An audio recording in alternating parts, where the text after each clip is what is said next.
안녕하세요. 네. 아유, 반갑습니다. 나도 맛인사 하는 거 봤어요? 고개 숙이느라고 못 봤죠? 네. 오늘 여러분들과 강의할 내용이 1만원보다 1시간이 소중하다예요.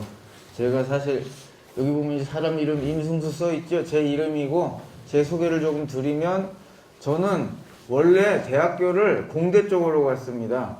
저는 이제 서울대학교 전기공학부. 우리 때는, 고마워요. 전기전자제어계측공학과군이라고 그랬어요. 이제 93년도에 거기 전기전자계통의 학과를 가서 대학원도 갔어요. 대학원도 진학을 해서 석사학위를 땄습니다.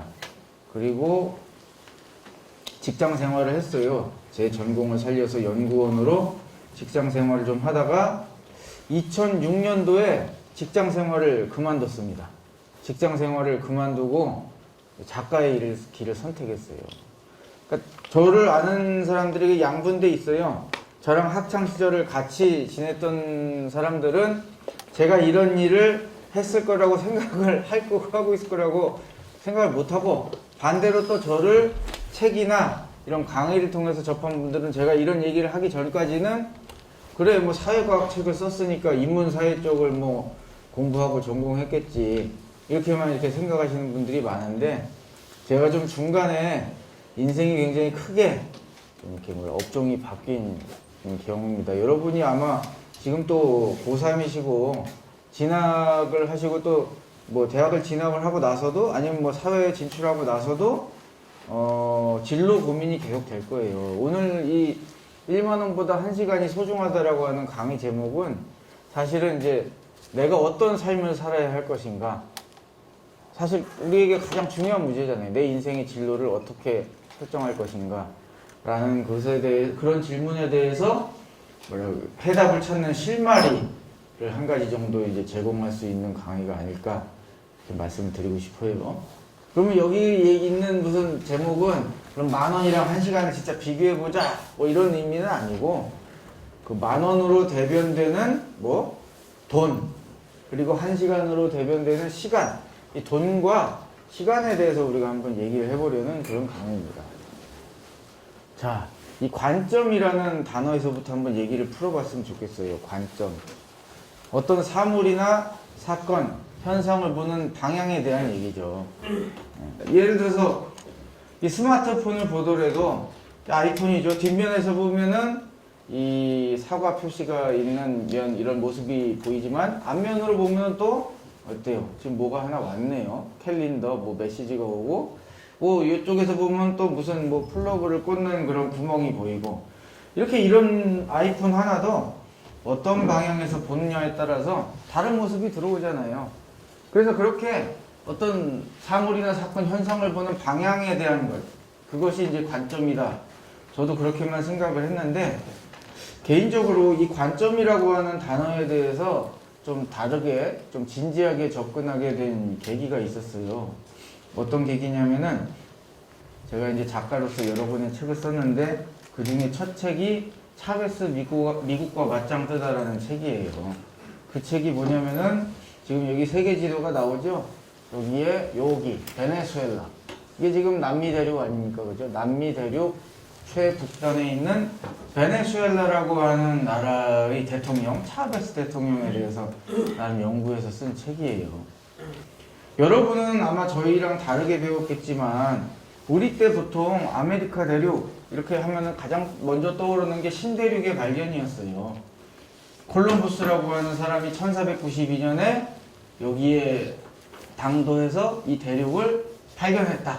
원래는 인도에 가가지고 인도에서 후추를 떼어오려고 했죠. 왜냐면은 그 당시 유럽에서는 후추가 굉장히 비싸게 팔리니까, 어느 정도로 비싸게 팔렸냐면은 인도에서 한 후추 10,000원어치를 떼어오면 유럽에서 200만원에 파는 거예요. 여러분 200배 튀기는 장사 본 적 있어요?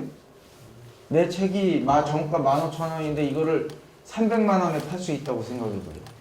얼마나 행복해. 그죠? 근데 그런 200배 튀기는 장사가 있으니까 너도 나도 인도를 찾아서 여행을 떠난 거죠. 그러니까 콜럼부스는 스페인 여왕의 재정적 지원을 받아서 다른 항로, 다른 루트를 뚫어보겠다. 기존의 루트는 다른 애들이 꽉 잡고 있으니까. 그래서 지구는 둥그니까 반대로 돌아보자 해서 가다가 자기들이 한 번도 가보지 못한 쪽에 딱 간 거죠. 그래서 이 사건을 뭐라고 부르냐면은 저희 교과서에는 신대륙의 발견, 지리상의 발견이라는 표현을 썼어요. 그런데 한번 생각을 해보세요. 이 발견이란 단어가 과연 정당하고 맞는 것인가? 여러분, 제가 오늘 광주고등학교에 와가지고 여러분 발견했어요? 여러분이 나한테 발견됐어요? 말이 안 되는 얘기죠? 그럼 여러분이 거꾸로 나를 발견했어요? 그것도 아니죠. 이게 왜냐면은 우리는 서로가 서로를 만나기 전에 그 전부터 이미 오랫동안 존재해 왔는데 그게 무슨 발견입니까? 마찬가지로 여기에서 원래 선주민들이 한 7천만 명, 8천만 명 되는 사람들이 자신들의 공동체를 이루고 들어봤죠? 마야 문명, 잉카 문명, 아즈텍 문명 엄청 오랫동안 살아왔어요. 그런데 이 사람들이 콜럼부스가 여기를 발견했다라고 얘기하는 순간 사람도 아닌 거야. 존재도 없는 거예요. 김춘수의 꽃이 되는 거죠. 누군가 봐주기 전에는 존재도 없는 거. 그러면 신대륙의 발견이라고 하는 그 단어는 지극히 서구 중심적 콜럼부스의 관점에서 이 사건을 기술한 어떤 명칭인 거잖아요. 사건의 명칭. 그러면 다른 관점도 존재할 수 있겠죠. 여기 원래 살던 사람의 관점에서 이 사건을 조망하면, 이 사건을 바라보면 과연 이 사건의 모습이 어떻게 달라질까? 관점을 바꾸면. 뭐 이미 아시는 분들은 많이 알겠지만 여기 살던 사람들이 엄청 떼죽음을 당했어요. 한 7, 8천만 명 정도 되는 사람 중에 대부분이 다 죽은 겁니다. 한 100년, 200년 지나고 나서 여기 원래 살던 사람의 수가 학자들 연구로는 한 2, 300만 명 정도로 급감한 거예요. 2, 300만 명이 죽은 게 아니에요, 여러분. 7, 8천만 명이 있다가 200만 명, 300만 명만 남은 거야. 그러니까 이 사건은 만약에 여기 살던 사람들의 관점에서 이 사건을 기술한다면 이 사건의 성격이 어떻게 바뀝니까? 인류 역사상 유례가 없는 대학살 사건, 인종 청소 사건, 히틀러, 나치도 여기다가 이제 명함을 못 내밀 수준의 일이 벌어진 거예요. 그런데 적어도 저와 그리고 제 한참 뒷세대들도 한동안 이 사건을 이런 식으로 접하지 못했어요. 그러니까 그동안 우리는 얼마나 편향된 시가 어떻게 보면은 특정 사람의 관점에서 본 방식으로 이 사건을 이해하고 해석했나. 여기가 광주니까 제가 또 안 할 수 없는 얘기가 있는데 한동안 아시죠? 여기 광주 민중항쟁, 광주 민주화 운동이 다른 방식으로 기술되고 다른 방식으로 철저하게 그 소위 말하는 군사독재 세력에 의해서 그들의 관점에 맞는 시각으로 막 전해지고 막 잘못 전파되고 그랬었잖아요. 그 여러분 다 아실 거 아니에요, 그죠? 그나마 이제 예전보다 사회가 발전하고 진보해서 바른 이름을 찾은 거죠. 광주 민주화 운동, 광주 민중항쟁. 마찬가지인 거예요. 여기 이 사건이라고 하는 것도 우리가 그동안 부지불식간에 잘 모르는 그런 상황 속에서 어떤 거예요? 철저하게 서구 중심으로 이 사건을 그런 관점에서 이제 이해했던 거죠. 그럼 오늘은 도대체 관점이라는 단어를 가지고 뭔 얘기를 하려는 거냐? 제목에도 나와 있지 않습니까? 그죠? 바로 돈과 시간이라고 하는 우리 인생에서 굉장히 중요한 요소를 놓고 각각의 관점에서 본 인생의 모습에 대해서 얘기를 해보려는 거예요. 우선 돈 얘기부터 한번 해보죠. 돈. 여러분 돈 좋아하시죠? 네. 돈 싫어하는 사람 혹시 있어요? 나 돈 싫다. 없네, 다행히. 있으면 나한테 다 주라고 그러려고 했지. 그렇게 싫으면 가지고 있으면 안 되잖아요, 그죠? 내가 다 가지고 있을 수 있는데. 그래서 뭐 요즘 보니까 초등학생들이 제일 되고 싶은 꿈, 희망이 모르겠어요. 요즘엔 또 바뀌었을지 모르겠지만 얼마 전까지 그거라더라고요. 건물주랑 유튜버. 아이들이 그렇게 건물 관리가 하고 싶을까요? 아, 나는 건물을 참 관리하고 싶어. 101호, 102호, 103호 막 지도용지 꽂아야 되잖아요. 그죠? 유튜브는 왜 되고 싶어요? 먹으면 돈 되는데? 먹으면? 야, 그거 진짜 대박 아니에요? 그러니까 언제부턴가 이 진로의 기준 중에 하나가 쉽게 돈 버는 거가 됐습니다. 이렇게 모든 것의 가치 판단의 기준이 돈이 되면서 물론 돈 좋단 말이에요. 그런데 우리가 굉장히 중요한 것 한 가지를 잃어버리고 놓치면서 살게 되니 바로 그것이 뭐다? 옆에 있는 시간. 사람들이 시간을 다 잃어버리고 놓치면서 인생을 낭비하면서 살게 된다. 자, 직업이라고 하는 거 여러분도 많이 고민하는 이 진로. 사실 이 직업이라고 하는 것도 여러 관점에서 볼 수 있을 거예요. 그런데 많은 사람들이 진로를 고민하면서 간과하는 게 있어요. 직업, 진로라고 하는 것은 돈을 버는 거 맞아요. 그죠? 먹고 살려면 돈 벌어야지. 그런데 그 돈을 받으려면 갖다 바쳐야 되는 게 있는 거예요. 뭘 갖다 바쳐요? 내 인생, 내 시간을 갖다 바치는 거예요. 직업은 돈을 버는 것이기도 하지만 그 돈을 받기 위해서는 내 인생을 갖다 갈아 넣어야 되는 거예요. 그래서 직업을 돈이 아니라 시간의 관점에서 바꿔서, 관점을 바꿔서 직업의 의미를 한번 제가 따져본 거예요. 하루가 24시간이고 일주일이 7일이니까 일주일은 168시간이잖아요. 그래서 사람 사는 게 뭐 비슷하죠. 직장 댕기게 되면은 뭐 잠자고 일하고 여가 뭐 그런 거 아닙니까? 그죠? 그러면은 직장 댕기면 잠은 얼마나 잘까? 하루에 8시간 잔다고 치면 8, 7에 56시간 일주일에 뭐 대충 왜 이 정도라고 치고 일은 얼마나 할까? 좀 내가 널널한 직장에 들어갔어요. 주 5일 근무에 뭐 하루 8시간 일하는 직장 들어갔다. 굉장히 운 좋게. 그럼 8호 60이죠. 왜 8호 40이 아니고 60이냐? 출퇴근은 업무 시간 아니에요? 여러분 회사 안 댕기는데 학교 안 댕기는데 등하교가 나는 취미야.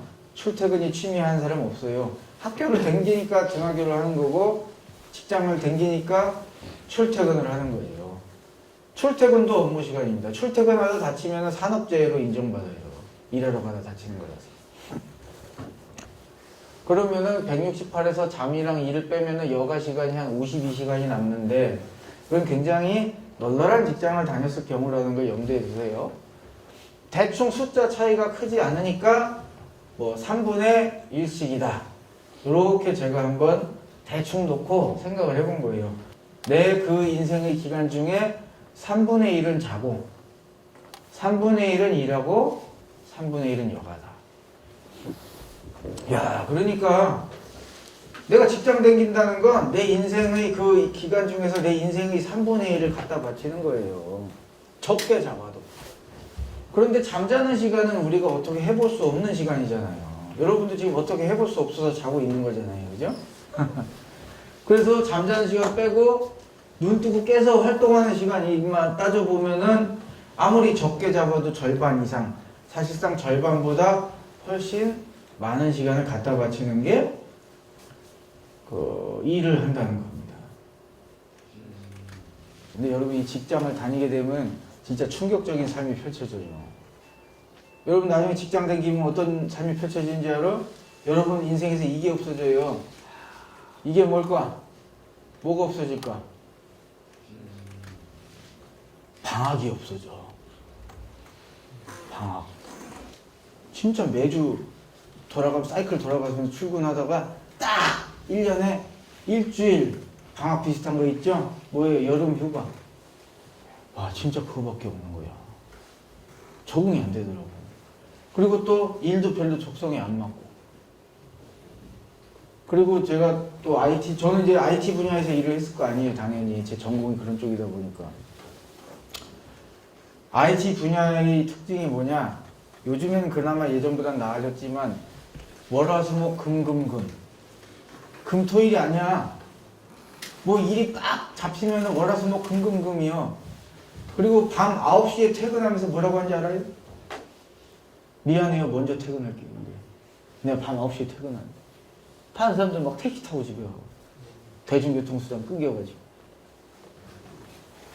그것도 별로 내가 재미도 보람도 느끼지 못하는 일인데 적성에도 안 맞아서. 그 삶을 그렇게 살기 시작하니까 어떤 생각이 드는지 알아요? 하루 중에 제일 기다려지는 시간이 취침 시간이야. 좀 공감이 되는 거 봐요. 고3을 지냈더니 너무 격하게 끄덕이는데 앞에 학생 맞죠? 그 느낌 알죠? 그 느낌적 느낌. 그 느낌이야 진짜. 하루 중에 제일 잠자는 시간만 제일 기다려지고, 내가 이렇게 빌고 있는 오늘은 제발 좀 에반게리온처럼 로봇 조종하는 꿈 좀 꾸게 해줘요 이래. 그거라도 인생이 낙이니까. 꿈이라도 좀 재밌는 거 꿨으면 좋겠다. 그래서 또 신나게 재밌는 꿈 꾸다가 그냥 막 로봇 조종하다가 아침에 자명종 딱 울려가지고 일어나면은 막 허탈하지. 또 회사 가야 되니까. 적성에도 안 맞는 일. 이런 삶이 계속되니까요. 언제부턴가 제가 이 천칭 좌우에 무게를 달아서 재고 있더라고. 뭘 재고 있냐면, 한쪽에서는 꼬박꼬박 월급이 들어오잖아요. 그건 좋지, 그죠? 그런데 그거를 받기 위해서 다른 쪽에 내가 갖다 바치고 있는 시간. 이 둘을 천칭 좌우에 달아가지고 이렇게 저울질을 하는데, 자, 가면 갈수록 어느 쪽이 더 아깝고 소중하다는 생각이 들 거예요. 돈, 시간. 시간이 더 아깝다는 생각이 들어요. 그리고 삶도 점점 행복하다는 생각이 안 들게 된 거예요. 그래서 이 행복이라는 단어가 계속 고민이 되기 시작합니다. 나는 그래도 열심히 공부해서 학사, 석사까지 한 다음에 나름 연구원으로서 일을 하고 있고, 경력을 쌓아서 다른 좋은 직장으로도 옮길 수 있을 것 같고, 잘 채워서 하면. 그런데 어쨌건 내가 이 분야에서 계속 있으면 내가 계속 이런 삶을, 이런 시간을 보내야 되는데, 아무리 돈이 꼬박꼬박 꽂힌다 하더라도 내가 하루하루 살아 숨쉬고 있는 시간 자체가 즐겁지 않으니까 행복감을 느낄 수가 없는 거예요. 그러면 당연히 고민이 들죠. 행복이란 무엇인가? 어떻게 살아야 행복한가? 내가 이러려고 공부하고 산 건 아닌 것 같은데 과연 행복이란 무엇인가? 그런데 저에게 이 행복이라는 게 도대체 무엇이며, 어떻게 하면 행복을 찾을 수 있는지에 대한 어떤 실마리, 깨달음을 준 이 두 가지의 얘기를 접하고 나서 제가 참 많은 인사이트, 많은 인사이트가 한국말로 뭐지? 깨달음? 그런 정도인가요? 인사이트? 하여튼 통찰, 그죠? 그런 통찰을 얻었어요. 그 얘기를 제가 지금 들려줄게요. 여러분 중에서도 책을 많이 읽은 친구면 아마 접한 친구도 있을지 모르겠는데, 첫 번째 얘기는 독일 지역에서 전하는 우화입니다. 어부우화. 어부가 뭐예요? 고기 낚는 사람이죠? 이런 얘기예요. 한 어부가 이렇게 바닷가에 앉아가지고 이렇게 낚싯대를 들여놓고 물고기를 잡고 있어요. 그런데 이제 제가 지나가다가 말을 건넵니다. 이보세요. 네? 아니 왜 이렇게 비효율적으로 낚싯대 하나 걸쳐놓고 물고기를 잡으세요? 아니 그럼 어떻게 잡아야 되는데요? 그물을 써야죠. 그물을 쓰면 한꺼번에 물고기를 많이 잡을 수 있고요. 그거 팔면 돈을 모을 수 있어요. 아 그래요? 돈을 모아서 뭐하게요? 아니 뭐하긴요. 그러면 그 돈을 웬만큼 모아서 배를 한쪽 장만하세요. 그래가지고 그 배를 타고 좀 더 물고기가 많이 모이는 곳에 가서, 요즘 방어철이잖아, 그죠? 방어 먹어보시고 최근에 나 먹었어. 시험 끝났으니 이제 방어 먹으러 다녀야지, 그죠? 인생이 뭐 있나? 방어 먹으면 행복한 거고 방어 안 먹으면 불행한 거지 뭐. 그래가지고 그 방어도 잡고 참치도 잡고 훨씬 많이 잡아가지고 배 타고 저기 물고기 많이 모인 데 가서 그물 들이우면 훨씬 많이 잡을 수 있어요. 돈 더 벌어요. 그래요? 돈 더 벌어서 뭐 하는데요? 뭐 하긴요. 그럼 이제 수산에서 차려야지. 수산에서 차려가지고 배도 한쪽 더 늘리고 수산물 가공 공장도 만들고 저기 통조림 공장 만들어가지고 당신 젊을 때 20년, 30년 이제 열심히 일하면 당신 사장 되고 회장 되고 어쩌면 회장도 되고 얼마나 좋아요. 그래요? 사장 되고 회장 되면 뭐가 좋은데요? 이쯤 되면 싸우자는 얘기죠? 아, 뭐가 좋긴 이 양반아. 그럼 당신 나중에 노년을 참 편하게 보낼 수 있어. 노년을 어떻게 편하게 보내는데요? 너 마지막으로 대답해준다.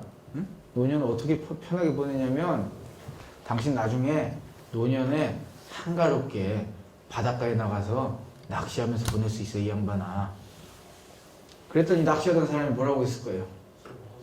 그렇지. 저요? 낚시 지금 하고 있는데요? 뭐 3, 40년씩 기다렸다가 지금 하면 되지. 참 희한한 사람이네. 와, 내가 모르겠어요. 여러분이 이 얘기를 어떻게 들을지 모르겠지만 나는 한참 힘들 때 그 얘기를 읽어서 그런지 모르겠는데 누가 내 뒤통수를 그냥 한 대 팍 때린 것 같았어. 왜냐면은 가만히 생각해 보니까 우리나라 사람들이 죄다 그런 삶을 살고 있는 거예요. 무슨 삶? 언제가 될지 모르는 저 먼 미래로 현재의 행복을 미루고 유보하고 연기하면서만 살고 있는 거예요. 제가 몇 년 전에 이제 몇 년 동안 경희대학교에서 강의를 했던 적이 있어요. 그래서 간혹 그런 경우도 있어요. 이렇게 고등학교에 특강을 하러 갔다가 그 친구가 이제 경희대학교에 진학을 해서 우연히 내 강의 신청해서 듣고 아니 여기 왜 계세요? 여기서 내가 강의하니까 여기 있지. 예? 그런 경우도 있는데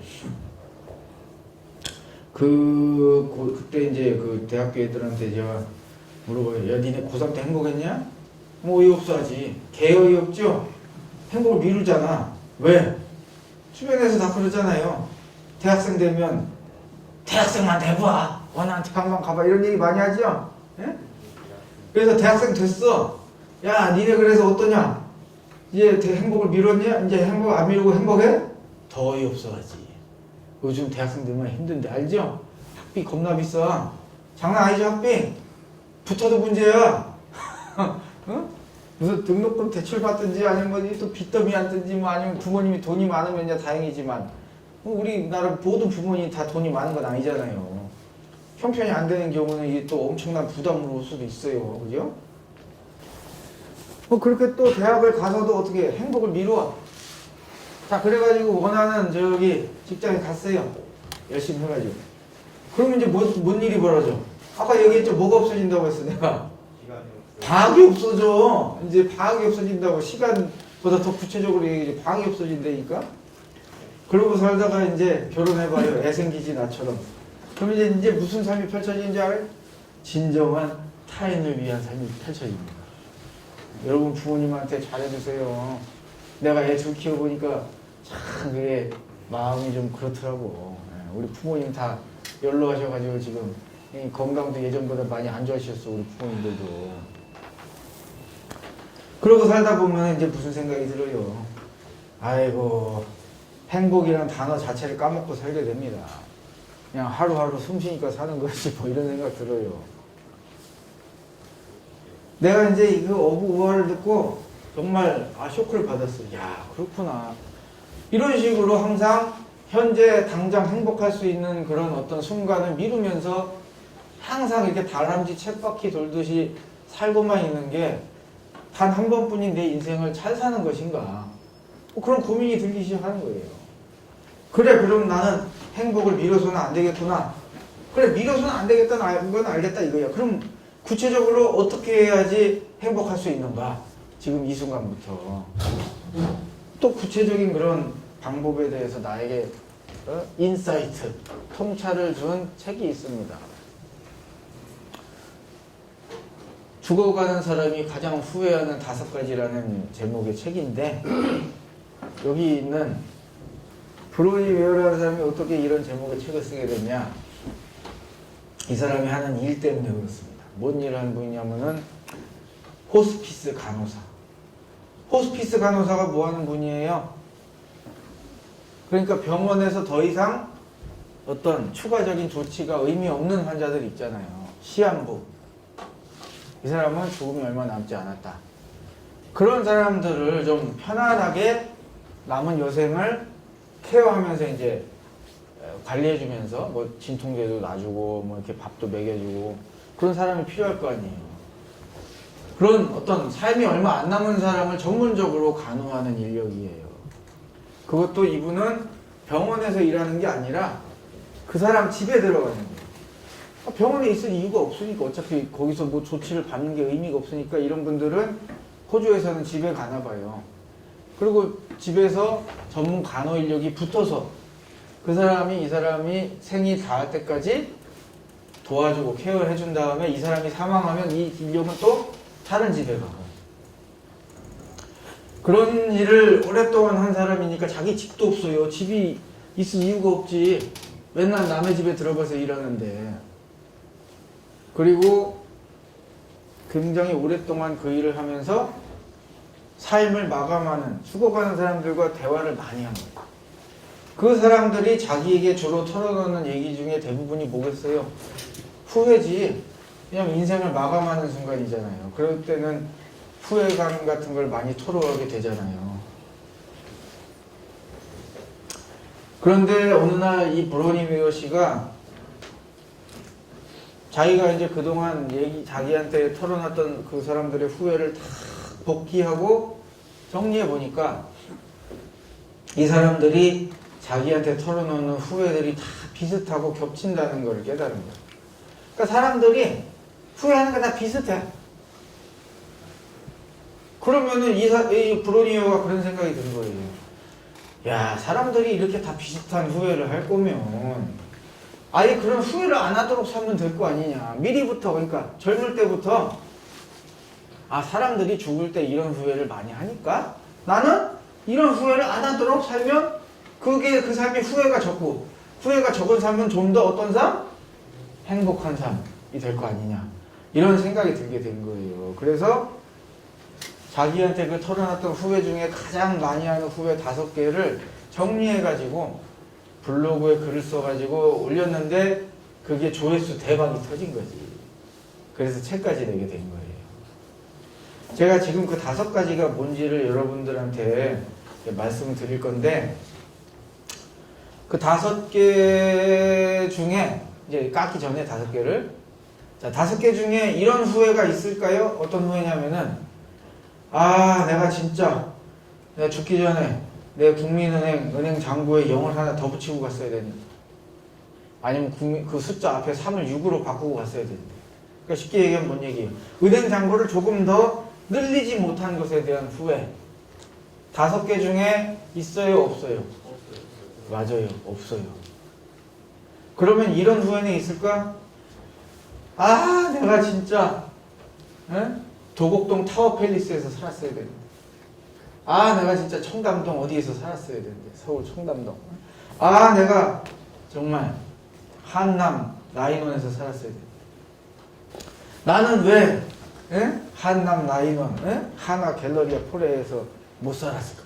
수영장 딸린 집에서 못 살았을까? 자 5개 중에 이런 후회 있어요? 맞아. 그것도 없어. 그럼 진짜 마지막으로 하나만 더 물고 진짜 내 서울대 갔어야 되는데 진짜 하버드 갔어야 되는데 연세대 갔어야 되는데 이 후회 있어 없어? 그것도 없어. 골 때리지 않아요? 대부분의 사람들이 내가 앞에서 얘기했던 3가지 은행 잔고 늘리려고 학벌 좀 어떻게 좀 세탁하려고 그리고 또 뭐?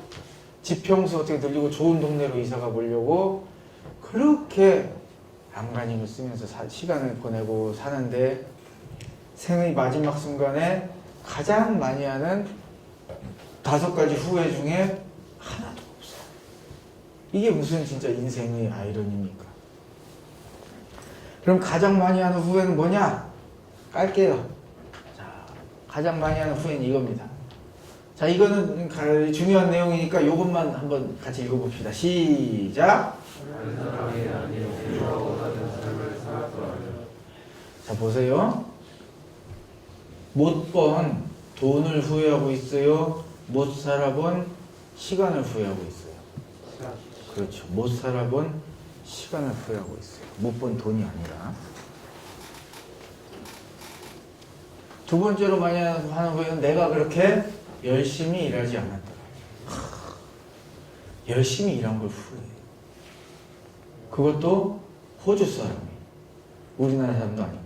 여러분, 호주가 더 많이 일할까? 우리가 많이 일할까요? 우리가 훨씬 많이 일하죠?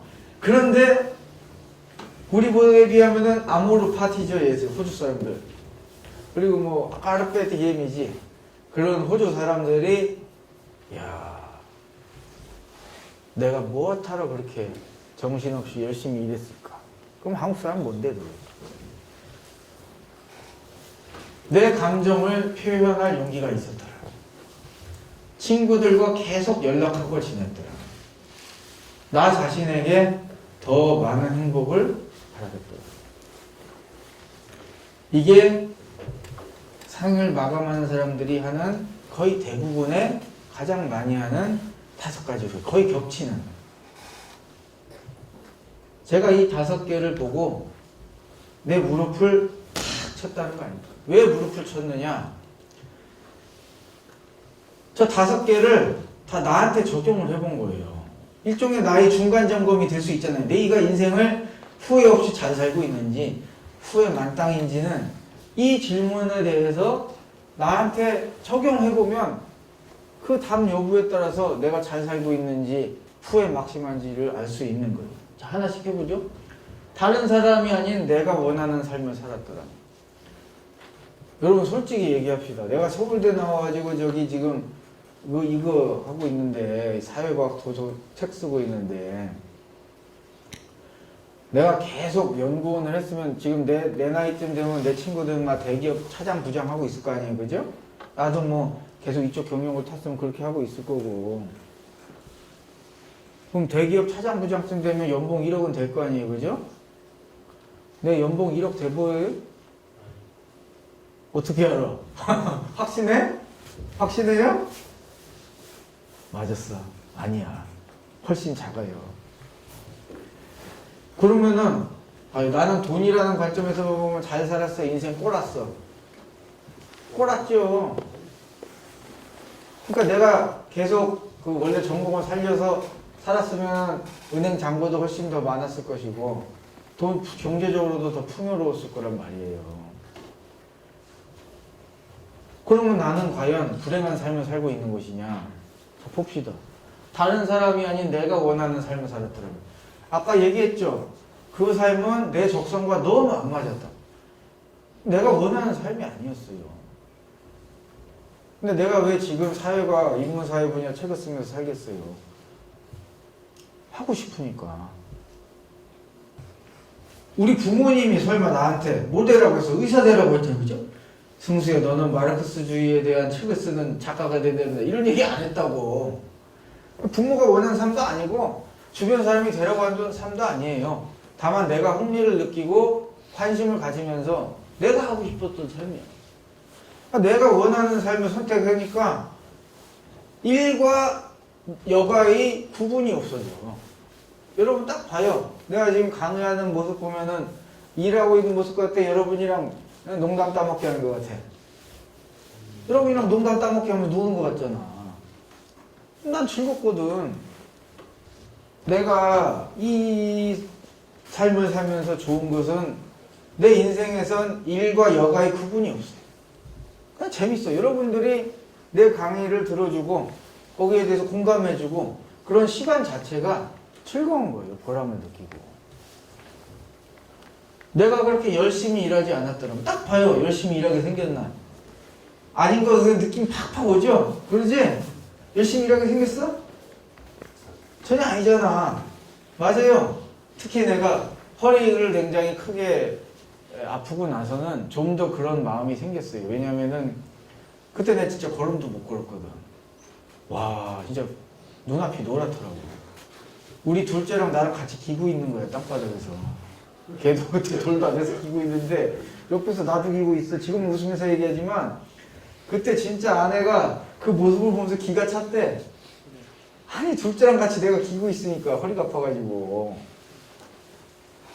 그 경험을 하고 나서는 야, 무슨 생각이냐면 진짜 건강을 잃으면 다 잃는 거구나. 건강이 제일 중요하구나. 정신적 건강이 됐든 육체적 건강이 됐든 건강이 제일 중요한 거예요, 여러분. 건강을 해칠 정도로 일하는 것은 어리석은 거예요. 그러니까 워라밸이라고 하죠, 요즘에. 일하는 시간만 소중한 게 아니야. 가족들과 보내는 시간도 소중하고 내가 뭔가 새로운 곳을 찾아가는 여행 그런 시간도 소중한 거예요. 어떻게 보면 이제 워라밸 너무 일에만 몰두하지 않고 인생을 좀 여유롭게 즐기면서 하지 못한 것에 대한 그런 후회일 수도 있겠죠. 내 감정을 표현할 용기가 있었더라면. 나는 그러니까 지금은 여유롭게 산단 말이에요. 작가가 돼서 프리랜서로. 벌이야 옛날보다 안 좋아졌지만 내 감정을 표현할 용기가 있었더라면. 저 보세요. 이 짧은 강의를 하는데도 감정 표현이 살아있잖아요. 지금 안 보이죠? 에? 살아있잖아요. 살아있네. 에? 이 일을 하면서 좋은 게 남한테 아쉬운 소리 할 필요 없다는 거예요. 그럼 뭡니까? 내가 글을 쓰고 싶으면 쓰고 안 쓰고 싶으면 안 쓰는 거예요. 강의를 하고 싶으면 하고 하기 싫으면 안 하는 거예요. 안 하겠다고 하면 되잖아. 그러니까 별로 난 비위를 물론 예의는 갖춰야지. 근데 예의를 갖춰서 정중하게 대하는 것과 난 비위를 맞추는 건 다른 거잖아요. 그죠? 네. 비위를 맞추진 않아요. 저쪽에서 무례하게 하면 나도 그 사람한테 굳이 정중하게 하지 않는다고. 그 감정 표현을 내가 억누르거나 거스를 이유가 없어.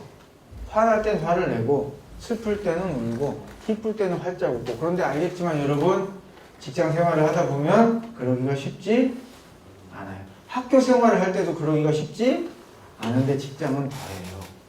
속으로 골병이 되는 거예요. 그 속으로 골병 드는 거 둘째치고 감정을 그대로 표출한다는 것은 굉장히 즐겁고 행복한 거예요. 소중한 순간이고. 그것조차도 못하게 되는 거지. 친구들과 계속 연락하고 지냈더라면 나는 이제 친구한테 연락이 안 왔으면 좋겠어요. 아까 전에도 막 강의할 때 전화 오더라고. 이 친구 같아 이거. 응? 내 맨날 집에 있다고 생각하니까 놀자고 전화하는 것 같아. 난 이제 더 이상 친구한테 전화가 안 왔으면 좋겠어요. 너무 많이 와서. 나 자신에게 더 많은 행복을 허락했더라면. 여러분 제가 강의하는 모습을 보세요. 불행해 보여요? 즐거워 보여요? 즐거워 보이잖아요. 나는 내가 좋아하는 일을 선택해서 그걸로 부자는 안 되더라도 어쨌건 밥 세끼 해결되고 난 눈치 보지 않으면서 내가 원하는 일을 하니까 정말 깨서 활동하는 시간이 너무 즐거워. 여기서 행복이 더 들어가면 몸이 터질 것 같아. 응? 감히 얘기하건대. 그렇단 말이에요. 그런데 제가 예전보다 벌이가 더 좋아져가지고 지금 이런 행복감을 느끼는 거예요? 아니잖아요.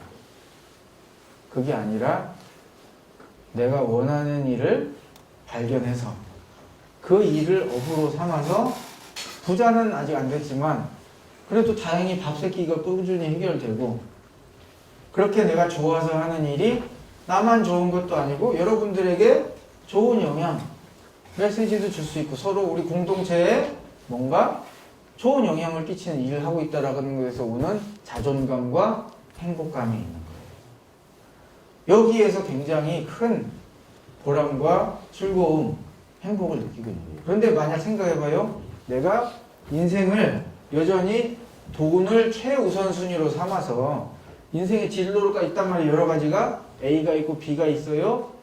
그런데 A로 갈지 B로 갈지 판단할 때 우선순위로 막 고려하는 게 있잖아. 그죠? 근데 내가 돈이 가장 중요하기 때문에 인생에서 돈부터 딱 기준으로 삼아서 판단했다고 칩시다. 그러면 제가 2006년도에 직장을 그만두고 이 일을 선택할 수가 없죠. 이거는 선택하는 순간 거의 99.9% 경제적으로는 손해보는 길이거든. 그런데에도 불구하고 어떻게 선택할 수 있었던 거예요?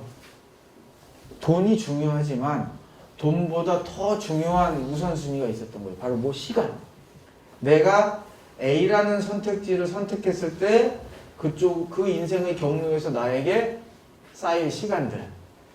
그리고 B라는 선택지를 선택했을 때 내 인생에서 또 펼쳐질 시간들. 이 둘을 놓고 그 시간을 비교했더니 답이 너무 자명했던 거예요. 왜냐면 특히 저는 한쪽은 너무 적성에 안 맞고 다른 쪽은 내가 흥미를 가지고 있고 하고 싶었던 일이니까. 자, 한번 생각해 보세요. 1만 원보다 1시간이 소중하다 오늘 강의 주제였잖아요.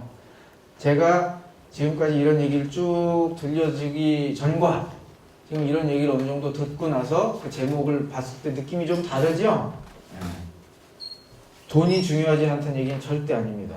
돈 중요해요. 매우 중요해. 하지만 아무리 돈이 중요하다고 하더라도 그 돈에다가 나의 인생을 팔아서는 안 된다. 그럼 또 이런 얘기를 하는 친구들이 있어요. 아니 나도 그 정도는 알아요. 아니 자기가 좋아하는 일 선택해가지고 나도 내가 좋아하는 일 하면은 굳이 뭐 큰 부자가 되지 않아도 즐겁게 할 수 있을 것 같아요. 그런데 솔직히 나는요 내가 뭘 좋아하는지를 그 다음 뭐라고 나올까? 그렇죠. 몰라요. 라는 얘기를 젊은 친구들, 대학생들 친구들이 많이 해요. 난 내가 뭘 좋아하는지 몰라요. 거의 뭐 항의하듯이. 난 내가 뭘 좋아하는지도 몰라서 지금 고민 중인데 이런 얘기하면 더 마음만 괴롭다. 예? 나도 그 정도는 아는데 내가 뭘 좋아하는지 모르는데 어떡하란 말이냐. 그런 얘기를 합니다. 그럼 내가 그런 친구들한테 되묻는 게 있어요. 아유 그래 그러면은 뭐 나 그 고민은 충분히 이해하는데 그럼 너는 반대로 네가 뭘 했을 때 즐거움과 보람, 뿌듯함을 느끼는지를 발견할 만한 그런 삶을 살아왔냐? 라고 물어보면 그 친구가 자신있게 네! 라고 대답할 거예요? 조용히 수그러들 거야. 조용히 수그러들지. 왜냐면은 자기 삶을 돌아보니 EBS 수능 교재 위주로 살아왔거든. 그래서 제가 여러분한테 해드리고 싶은 얘기가 있어요. 너무 세상의 기준에 휘둘리지 마세요. 세상은 세상이고 여러분은 여러분이야. 모든 사람이 어떻게 똑같은 일을 하면서 살겠어요. 그죠? 그래서 젊을 때, 가능한 더 젊을 때 다양한 경험을 할 기회를 만드세요. 남이 시키는 대로 살았을 때 내가 좋아하는 걸 발견할 확률이 높겠어요? 내 마음속에서 우러나오는 소리에 좀 귀를 기울였을 때 더 발견할 가능성이 높겠어. 어느 쪽? 전자예요? 후자예요? 전자예요? 앞이야? 뒤야? 그죠? 두 번째잖아요. 예. 이게 다들 쑥스러워할지 모르겠네. 그래서 여러분 리비도 대방출하면서 살아요. 그죠? 남의 시선을 자꾸 의식하지 말고 여러분 마음속에서 나오는 그런 소리에 좀 귀를 기울이고 지금 좀 이따 조금 더 하면 이제 강의 끝날 것 같은데 여러분이 그래도 앞에 있는 친구들 되게 열심히 들어줘가지고 내가 꼭 읽어주고 싶은 그 책 문구가 하나 생각났어요. 다른 데서는 잘 안 읽는데 여러분이 참 열심히 들어줘서 내가 그거 읽어주고 싶어요. 그 지루할 수도 있는데 그렇게 길진 않아요. 읽어줄게요. 여기 요즘 눈이 안 보여. 큰일이야. 50이 가까워지니까 막 초점도 안 맞고. 그러니까 여러분 눈이 좋을 때 열심히 뭔가 하라고. 이게 이제 어떤 책의 일부냐면 제목이 인생 따위 여시나 먹으라예요. 제목 좋죠? 그 마루야마 겐지라고 하는 굉장히 유명한 일본의 작가입니다. 아주 일본에서 명성이 높은 작가예요. 이 사람이 인생 따위 여시나 먹으라고 하는 그 책의 일부의 내용들 내가 참 인상적이어서 여기 적어놨어. 그거를 읽어줄겠어요. 진정한 목적을 가진 자는 타인과 교류하는 것을 성가시한다. 투신할 만한 가치가 있는 목표가 생긴 순간 시간이 기중해져 인간관계를 꼭 필요한 범위로 좁힌다. 고독하고 암담한 쪽은 이들이 아니라 타인과 맺은 끈끈한 관계를 끊지 못하는 목적 없는 인간들이다. 타인과 불필요하게 교제하면서 유난히 밝은 척하거나 오기를 부리지 않으면 불안해하는 인간들이다. 만약 태어나기 이전에 태어날 확고한 의미와 흔들림 없는 목적이 마련되어 있었다면 그 사람은 그 의미와 목적의 노예가 되어 오히려 그것들을 잃고 말 것이다. 의미도 목적도 주어지지 않는다는 것은 즉 스스로 찾을 수 있다는 의지의 자유로움이 존중된다는 뜻이며 의지의 세계에는 정해진 것이 없다는 뜻이기도 하다. 요컨대 스스로 그것들을 발견하면서 멋대로 사는 것이 좋다는 영원한 암시인 동시에 그렇게 하지 않으면 사는 의미가 없다는 경고이기도 하다. 이렇게 멋진 조건과 권리는 없다. 그럼에도 귀찮다고 내던지고서는 타인의 목적을 위해 일하고 타인의 목적이 달성되느냐 마느냐를 팬의 한 사람인 양 성원하며 거짓 감동에 취한다. 그런 식으로 인생을 흘려보내는 게으른 선택밖에 하지 않는 자는 태만과 기만과 독에 오염되는 악순환 속에 갇힌다. 그들은 죽을 때까지 자신이 어떤 인간인지를 모르고 인생의 목적을 찾는 데서 오는 기쁨도 모른다. 삶의 목적이라는 아주 중요한 책무를 방기하고 고뇌를 위한 고뇌로 끝날 수밖에 없는 좁은 길을 가기가 괴로워 그때그때 방종한 쾌락을 추구하며 그것을 사는 목적이라고 착각한다. 거기에서 발생하는 혼란을 늘 변화하는 인생의 허망함이라고 믿고 지적 변모를 꾀하기는커녕 태어났을 때보다 한층 격이 떨어진 처절한 패배자로 변해버린다. 그러고는 주위 사람들이 보내는 또는 자신에게서 배어나오는 연민에 빠져 모 기우는 소리로 슬쩍 이렇게 중얼거린다. 인생 따위 여시나 먹어라. 그러니까 여러분이 인생을 사는 그 목적, 사람마다 다양할 수는 있겠지만 그 목적을 찾아내서 그 목적을 달성해 나가는 그런 좀 삶을 살았으면 좋겠어요. 남이 시키는 삶, 다른 사람의 눈치만 보는 삶이 아니라 내 스스로의 존재의 이유를 찾는 거죠. 그런 삶이 훨씬 의미가 있다. 뭐 그런 얘기죠? 그냥 너무 엉성하게 정리한 것 같은데 제 말 듣지 말고 저 글의 전체적인 느낌 그런 거를 기억해 줬으면 좋겠어요. 그래서 여러분들이 이 젊은 시절에 그런 것을 고민하는 시간 자체가 굉장히 의미 있고 소중한 시간이다. 자, 제가 지금까지 쭉 여러분들한테 말씀드렸던 게 시간의 중요성이에요. 1만 원보다 1시간이 소중하다라는 제목을 가지고 계속 이제 시간의 중요성에 대해서 말씀을 드렸는데 심지어 우리가 이제 돈 1만 원 하면 떠오르는 게 소비잖아요. 소비. 돈을 쓰기 위해서 많이 벌어가지고 여기저기 쓰고 싶잖아요. 그런데 그 소비 행위에서조차 심지어 시간이 중요하다는 연구 결과가 있어요. 이게 무슨 얘기냐? 소비 행위를 연구하는 학자들이 소비를 두 개의 범주로 나눴습니다. 소유형 소비와 체험형 소비. 소유형 소비는 어떤 것이냐? 이런 것이겠죠. 뭐 캐나다 구스 패딩을 소유한다던가 또 뭐가 있을까? 에르메스 백을 소유한다던가 뭐 물건 좋은 물건들이 있죠? 아니면 멋들어진 집을 소유한다던가 소유형 소비 뭐 많이 있습니다.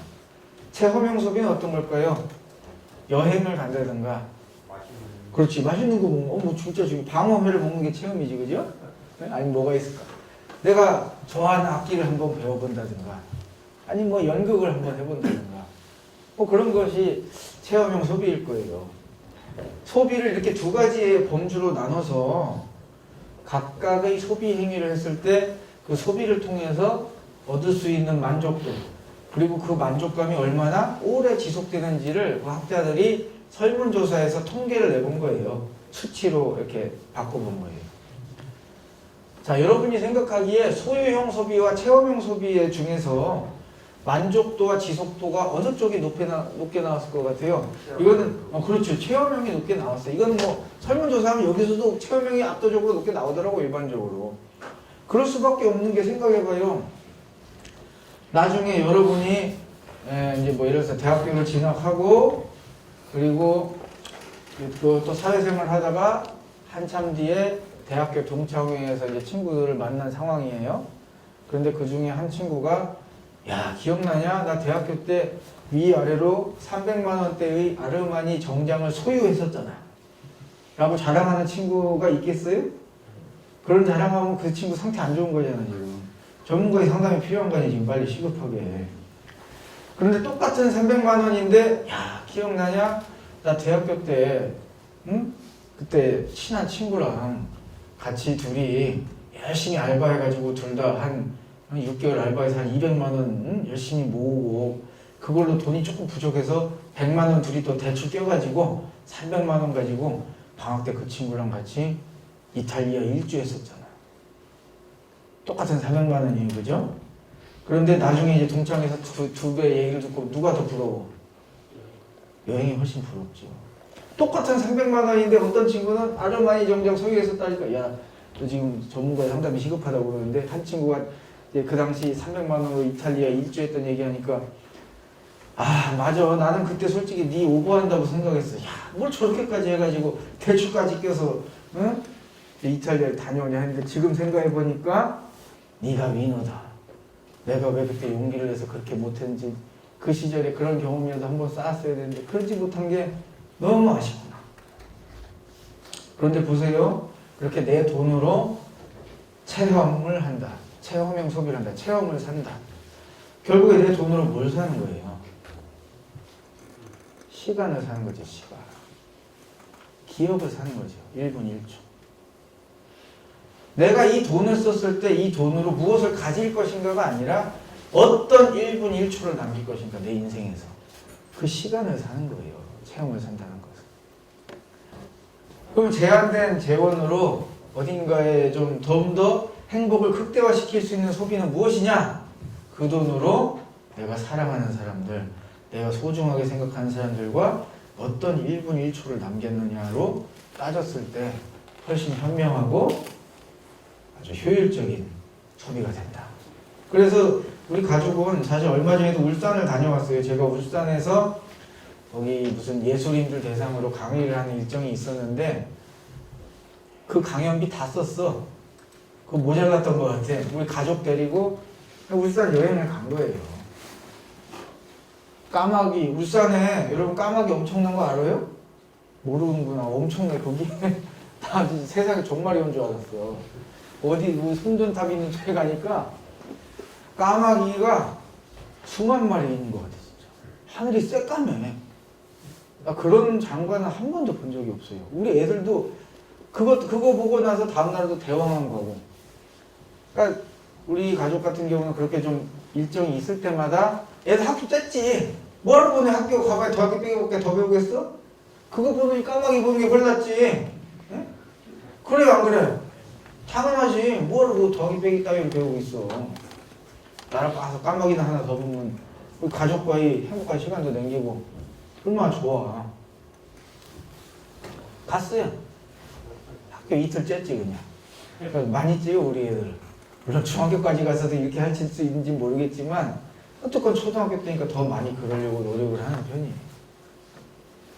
돈을 그렇게 쓰니까 모르겠어요. 집에 뭐 이렇게 세간살인 별로 없지만 우리 애들이 이미 전국을 다니면서 맛있는 산의 진미를 많이 먹어봤어. 그러니까 애들이 와사비 장의 이 매력을 아는 거예요 벌써. 단 걸 싫어해 애들이. 아 이거 달어 별로야. 담백한 걸 좋아. 야, 맛에 재능이 있는 것 같아요. 셰프로 키울까? 이거는 뭐 고민이 큽니다. 응? 자, 그리고 마지막으로 하나만 얘기하고 마칠게요. 야, 결국에 그렇게 이렇게 뭐 거창한 얘기하듯이 한다는 얘기 결국에 독서하는 얘기죠 마지막에. 힘 빠진다라고 할 수도 있겠지만,